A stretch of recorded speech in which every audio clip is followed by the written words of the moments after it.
The past is not what it seems. Secrets buried, truths forgotten. Welcome to Strange History, where the unknown becomes known.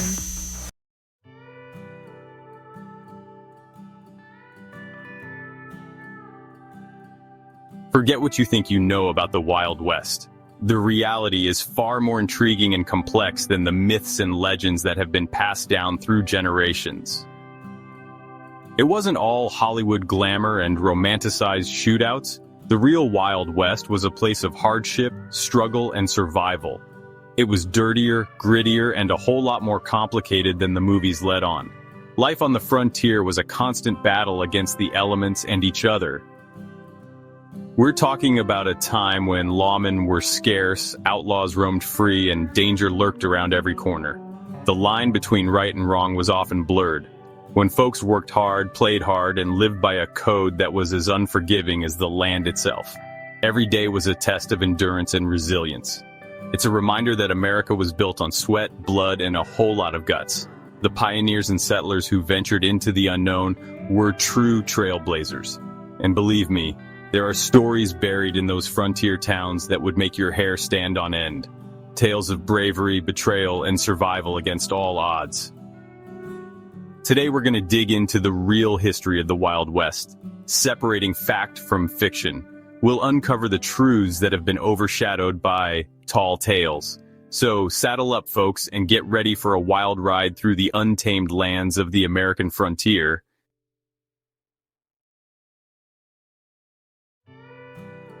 You've seen it 1,000 times in the movies. Two cowboys squaring off in the dusty street, the clock ticking down to high noon. But let me tell you, the reality of gunfights in the Wild West was a far cry from Hollywood. Sure, duels happened, but they weren't some kind of noble ritual.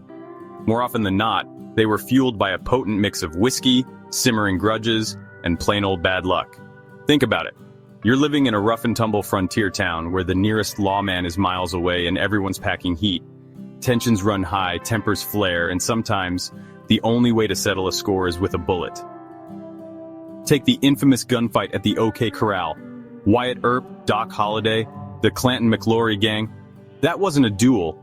It was a chaotic brawl that left 3 men dead and cemented its place in Wild West legend. Now, I'm not saying every disagreement ended in a shootout, but the threat of violence was always simmering beneath the surface. And when it boiled over, things could get ugly fast. These weren't romanticized duels, they were messy, brutal affairs, often over things like gambling debts, stolen cattle, or even just a spilled drink. So the next time you see a movie with 2 gunslingers facing off at high noon, remember, the real Wild West was a lot less glamorous and a lot more dangerous.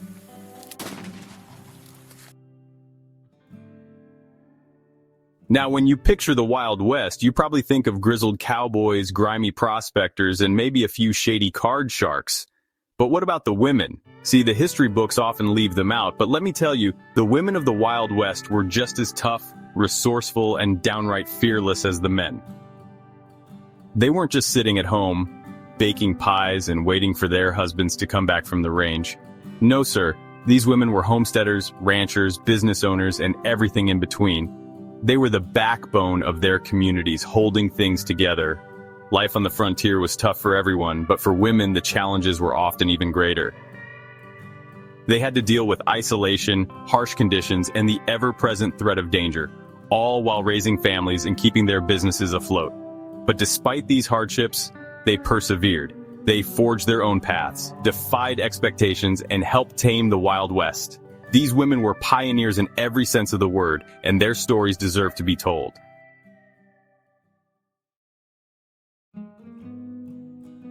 You hear Wild West and you think cowboys and Indians, right? The iconic imagery of the American frontier with its vast open plains and rugged landscapes often brings to mind these classic figures. Well, how about cowboys and robbers? Because out here, robbing banks and trains wasn't just a good idea for a movie plot. It was practically a national pastime. The thrill of the heist, the chase, and the inevitable showdown became part of the folklore. Guys like Jesse James and his gang, they weren't just outlaws, They were celebrities. Their names were whispered in awe and fear, and their deeds were recounted in saloons and around campfires. Newspapers ate up their exploits, turning them into Robin Hood figures. Stories of their daring escapades sold papers and captivated the public's imagination. But let's be clear, folks, these were dangerous men, and their crimes had real consequences. Lives were lost, and communities were terrorized by their actions. Think about it, you're on a train, minding your own business, maybe heading west to strike it rich, dreaming of a new life and new opportunities, when suddenly, a gang of hard cases bursts in, guns blazing. The sheer terror of such an event is hard to imagine today. Terrifying, right? The train companies knew it, which is why they started hiring armed guards and building those reinforced cars they called strong boxes. These measures were essential to protect both passengers and valuable cargo. It was a constant game of cat and mouse, with outlaws trying to outsmart the law and the law trying to stay one step ahead. The stakes were high and the tension was palpable. And let's not forget the banks. These institutions were the lifeblood of many frontier towns. Now, robbing a bank back then wasn't like walking into a 7-Eleven today. It required meticulous planning and a lot of guts. These were heavily guarded places, often the most secure building in town. The presence of armed guards made any attempt a risky endeavor. But that didn't stop the likes of the Dalton gang, who figured why rob one bank when you can rob two at the same time? Their audacity knew no bounds. Well, their plan backfired in Coffeyville, Kansas. The townspeople were ready and waiting. See, the locals didn't take too kindly to these out-of-towners trying to make off with their hard-earned savings. They were determined to protect their community. They grabbed whatever they could, shotguns, rifles, even pitchforks, and taught those Daltons a lesson they wouldn't soon forget. The bravery and resolve of these townspeople were remarkable. Let's just say robbing banks wasn't always as easy or glamorous as it seemed. The risks were immense and the consequences often dire. Sometimes it was downright deadly. The Wild West was a place where legends were born, but also where many met their end.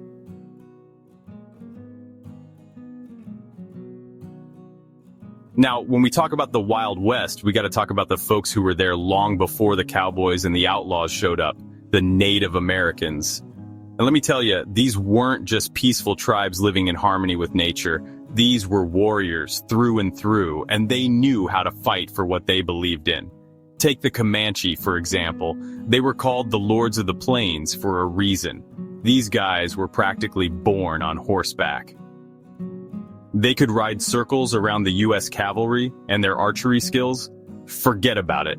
They could hit a moving target from 100 yards away, all while charging at full speed. The Comanche were masters of strategy and mobility. They'd use the terrain to their advantage, appearing out of nowhere, launching a surprise attack, and then vanishing just as quickly. They weren't interested in conquering land like some armies. They were fighting to protect their way of life, their hunting grounds, their families, and they were damn good at it.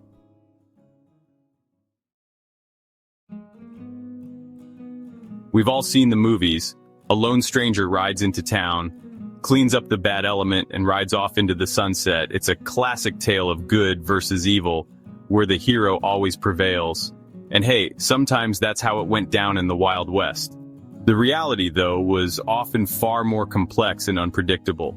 But more often than not, justice was a whole lot messier, a whole lot less glamorous.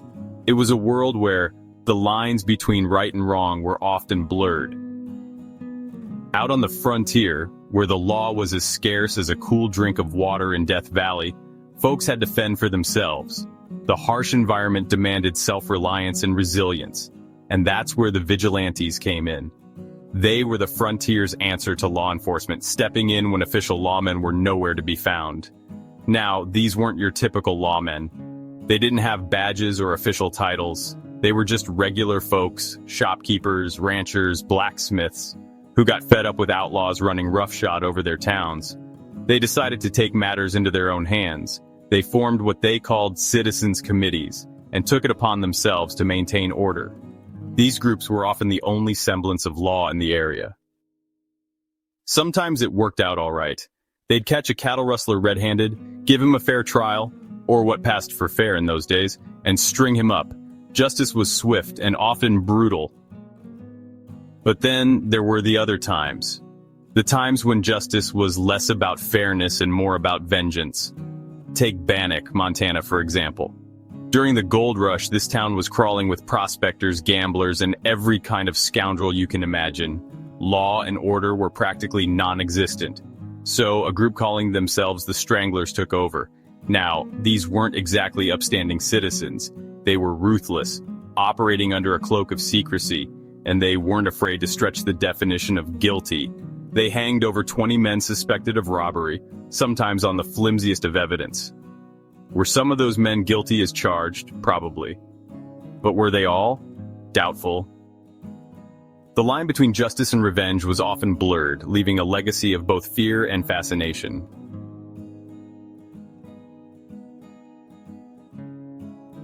You ever walked into a room and felt underdressed? Well, in the Wild West, that feeling wasn't about forgetting your tie or wearing the wrong boots. It was about not having a six-shooter strapped to your hip. Now, I'm not talking about your grandpappy's antique pistol. I'm talking serious iron. Out on the frontier, a gun wasn't just an accessory. It was a tool. You had rattlesnakes thicker than your arm, bandits lurking in the shadows, and let's not forget those territorial disputes with folks who didn't understand the concept of personal space. Having a firearm was like carrying an extra canteen. You might not always need it, but when you did, you were sure glad to have it. It was about survival, plain and simple.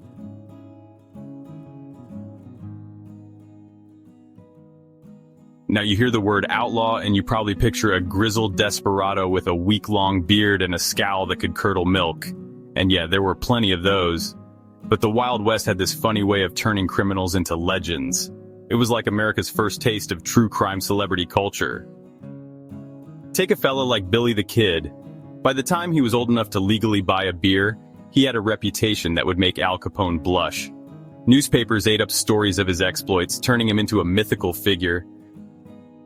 He was the original bad boy with a gun, and folks couldn't get enough of him.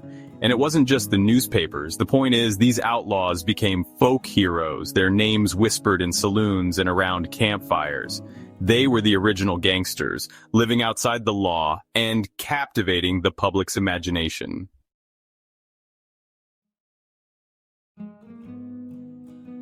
All right, picture this. You're rumbling across the Wild West in a stagecoach.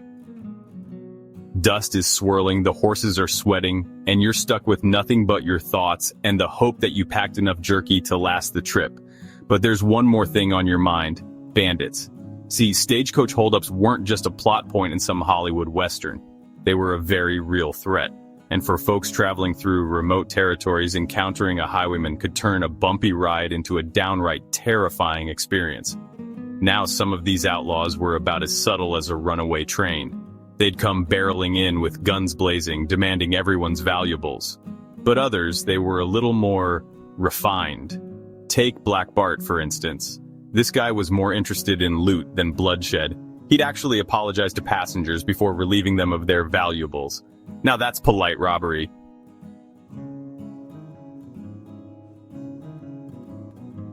You think changing a flat tire in the rain is a pain? Try patching up a bullet wound with nothing but whiskey and a prayer. Out here, doctors were about as common as a sober cowboy on payday. And even if you did find one, chances are he learned his trade from a mail-order catalog. These fellas were more likely to offer you a swig of laudanum than a proper diagnosis. Laudanum, by the way, was basically opium dissolved in alcohol. It dulled the pain, sure, but it also had a nasty habit of turning folks into addicts. But hey, when you're staring down an infection from a rusty nail, you didn't have much choice. The Wild West was a learn-as-you-go kind of place, and sometimes the lesson was that even surviving could leave you with a few more scars than you started with.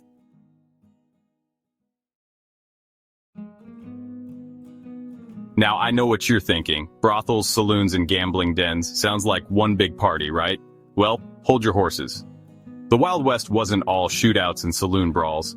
It was also a place where folks worked hard, played hard, and sometimes, well, they just got lonely. That's where these establishments came in. They weren't just dens of iniquity, they were social hubs. Places where miners and cowboys could blow off steam, share a drink, and maybe, just maybe, find a little company. And let's be honest, for the women involved, it was a way to make a living in a harsh and unforgiving world.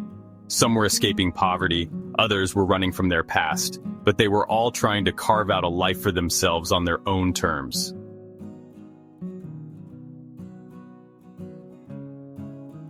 The sun sets on the Wild West, casting long shadows on a land of legend. It was a time of grit and gumption, where justice was as rough and tumble as the terrain, and folks lived by a code as unforgiving as the desert heat. From dusty saloons to high-noon showdowns, the stories of the Old West are a reminder that sometimes truth is stranger than fiction. Thanks for joining us on this journey through Wild West history. If you enjoyed the video, saddle up and hit that like button, subscribe to the channel, and ring the bell so you won't miss out on our next adventure into strange history.